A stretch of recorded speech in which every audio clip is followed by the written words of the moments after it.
Aritmia jantung dapat diklasifikasikan berdasarkan tempat asalnya.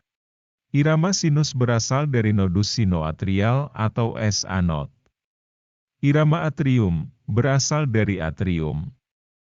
Irama ventrikel berasal dari ventrikel.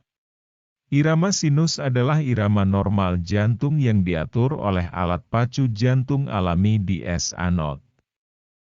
Pada jantung yang sehat, SA node berdenyut 60 hingga 100 kali per menit, menghasilkan detak jantung normal sebesar 60 hingga 100 detak per menit. Variasi irama sinus yang paling umum meliputi sinus bradikardia, ketika SA node terbakar kurang dari 60 kali per menit, menghasilkan detak jantung yang lebih lambat kurang dari 60 kali per menit, dan takikardia sinus, ketika SA node memicu lebih dari 100 kali per menit, menghasilkan denyut jantung lebih cepat lebih dari 100 kali per menit. Bradikardia sinus dan takikardia sinus mungkin normal atau tergantung dari klinis penyebab yang mendasarinya. Misalnya, sinus bradikardia dianggap normal selama tidur, dan takikardia sinus mungkin normal selama latihan fisik. Aritmia jantung yang berasal dari bagian lain atrium selalu bersifat klinis. Yang paling umum meliputi atrial flutter, atrial fibrilasi, dan takikardia AV node reentrant. Ini adalah bentuk takikardia supraventrikular atau SVT.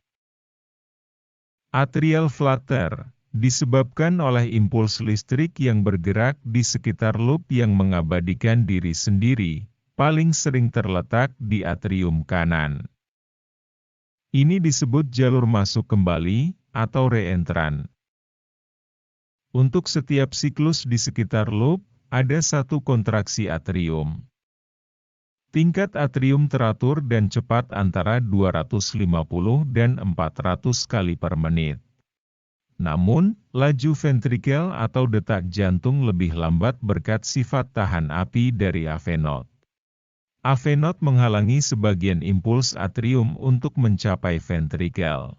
Dalam contoh ini, hanya satu dari setiap 3 impuls atrium yang menuju ke ventrikel.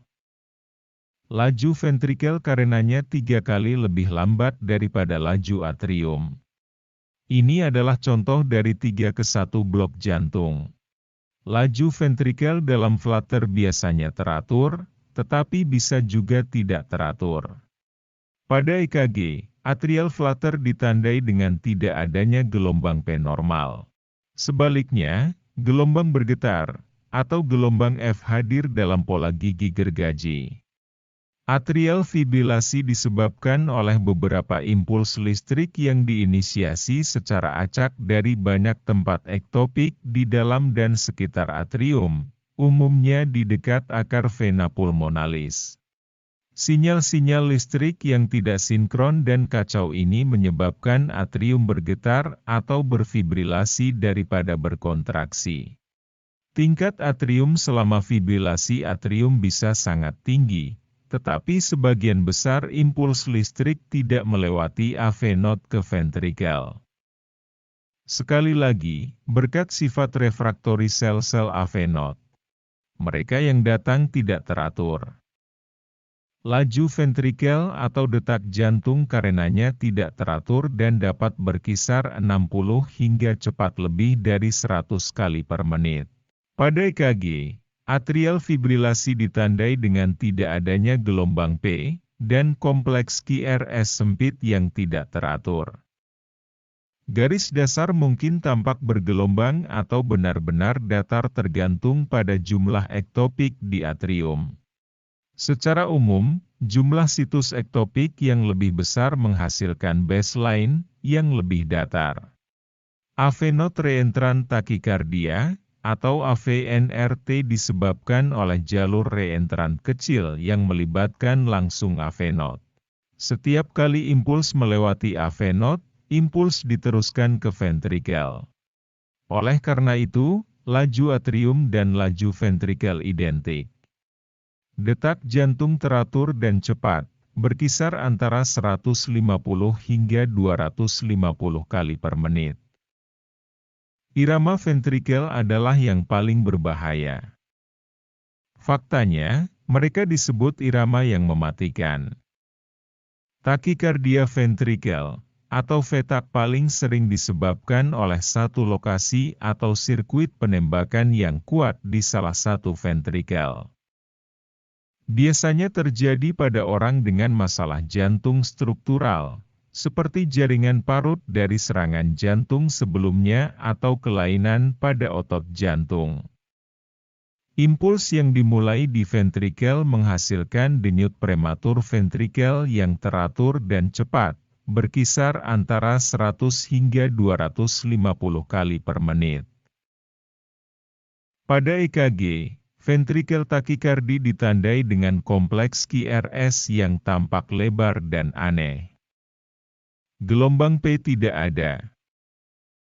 Ventrikel takikardi dapat terjadi dalam episode singkat, kurang dari 30 detik dan tidak ada penyebab atau hanya sedikit gejala. Ventrikel takikardi berkelanjutan yang bertahan lebih dari 30 detik, membutuhkan perawatan segera untuk mencegah serangan jantung. Ventrikel takikardi juga dapat berkembang menjadi ventrikel fibrilasi. Ventrikel fibrilasi disebabkan oleh beberapa situs ektopik yang lemah di ventrikel. Sinyal-sinyal listrik yang tidak sinkron dan kacau ini menyebabkan ventrikel bergetar atau berfibrilasi daripada berkontraksi. Jantung memompa sedikit atau tidak ada darah. Ventrikel fibrilasi dapat dengan cepat menyebabkan serangan jantung. Ventrikel fibrilasi ditandai dengan bentuk gelombang acak, yang tidak teratur dengan amplitudo yang bervariasi, tanpa gelombang P, kompleks QRS, atau gelombang T, yang dapat diidentifikasi. Amplitudo menurun seiring waktu, dari ventrikel fibrilasi kasar, ini awal menjadi ventrikel fibrilasi halus, dan akhirnya menjadi garis datar. Terima kasih telah menonton video kami. Tolong jangan lupa untuk menyukai dan membagikan video, juga, silakan berlangganan saluran untuk mengatakan pembaruan pada video terbaru kami.